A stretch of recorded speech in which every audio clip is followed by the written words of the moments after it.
kicked off. And actually, that situation with regards to Ukraine is very much weighing on the minds of investors and market traders as they react to all the news that has been coming out of Washington. So, Corinne there mentioning the fact that the US has announced that it is pausing military aid for Ukraine. Interestingly, during the last few days and weeks, we have seen defence stocks, for example, listed in Europe do extremely well off the back of that news. And we'll see reaction to what Ursula von der Leyen was just outlining there in Brussels as well. But if we just bring you the latest on tariffs, as you've been hearing, Donald Trump has doubled down on his threat of tariffs, saying that time ran out to reach a deal. So from 5 GMT this morning, the US imposed new charges on goods imported from Canada, Mexico and China. So in the case of Canada and Mexico, the tariff on all imported goods to the US is 25%. Officials from both countries have been in Washington in recent days, and they've been trying to broker a reprieve on this, but they were not successful. Canada has already said, therefore, it will impose retaliatory tariffs against US imports of $155 billion, with the first $30 billion starting today. And these will affect all sorts of goods, food, clothing and energy.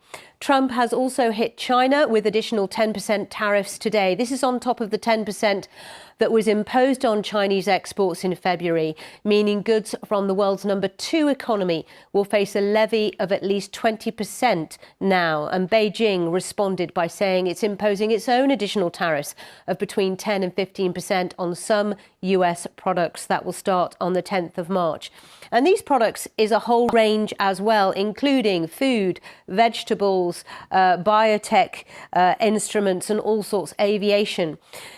US stock markets, not surprisingly, off the back of the announcement from the White House that these tariffs would be going ahead, responded pretty badly. That was the close of trade on the Nasdaq on Wall Street. We also saw the Dow and the S&P lose quite a bit of ground. Let's have a listen in again to what President Trump had to say on this.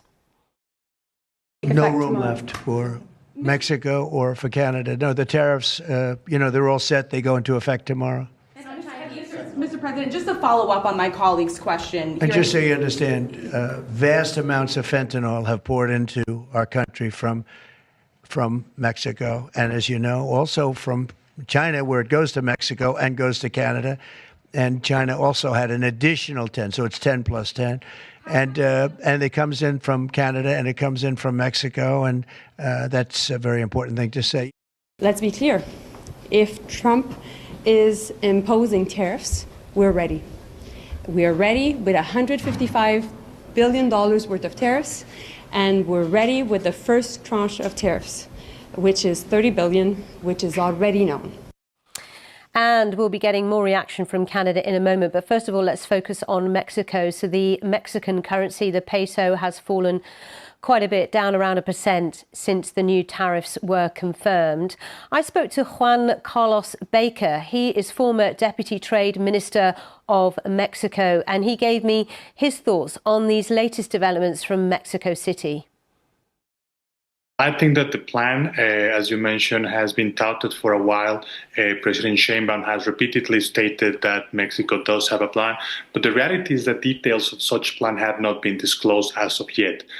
My guess is that the president was waiting until the very last moment to see if the tariffs do come into effect, because in the past, President Trump at the very last minute withdrew his threat. It doesn't seem to be the case now. So we would be expecting the official Mexican reaction tomorrow morning once that the president delivers her daily press conference, and where details we expect will be laid out. However, speculation is that such plan B involves what the Mexican retaliation would be against U.S. goods exported to Mexico in a similar fashion to what Canada has already announced. But reality is that we do not know those details just yet.